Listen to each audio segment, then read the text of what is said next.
শ্রীলঙ্কার রহস্যময় এক পাহাড়, নাম আদম পাহাড়।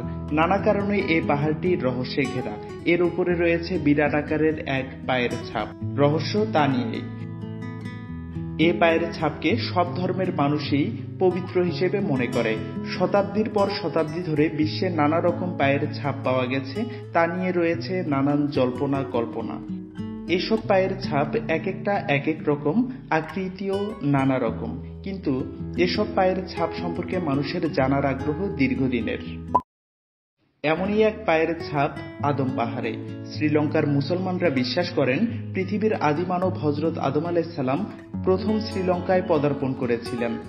ওই পাহাড়ে রয়েছে তারই পায়ের ছাপ। তার জন্য এই পাহাড় এবং পাহাড়ের এই পায়ের ছাপ মুসলমানদের কাছে পবিত্র হিসেবে বিবেচিত হয়ে আসছে। শুধু শ্রীলঙ্কার মুসলমানরাই নয়, পৃথিবীর অনেক দেশের মুসলমান বিশ্বাস করেন হযরত আদম আলাইহিস সালামকে যখন পৃথিবীতে পাঠানো হয় তখন তিনি প্রথম পা রাখেন শ্রীলঙ্কায়, আর আদম পাহাড়ের উপর ওই পায়ের ছাপ হযরত আদম আলাইহিস সালামের। এজন্যই মুসলমানরা এই পাহাড়কে অসীম শ্রদ্ধার চোখে দেখেন এবং একই কারণে এর নাম দেওয়া হয়েছে আদমস পিক বা আদমের পাহাড়। এ পাহাড়ের প্রতিটি পরতে পরতে রয়েছে রহস্য। এ পাহাড়ের চূড়ায় যে পদচিহ্ন রয়েছে সেখানে পৌঁছা খুবই ঝুঁকিপূর্ণ অ্যাডভেঞ্চার, তবে অনেকেই ঝুঁকি নিয়ে সেখানে গিয়েছে, তারা নিজের চোখে ওই পায়ের ছাপ দেখে বিস্মিত হয়েছেন।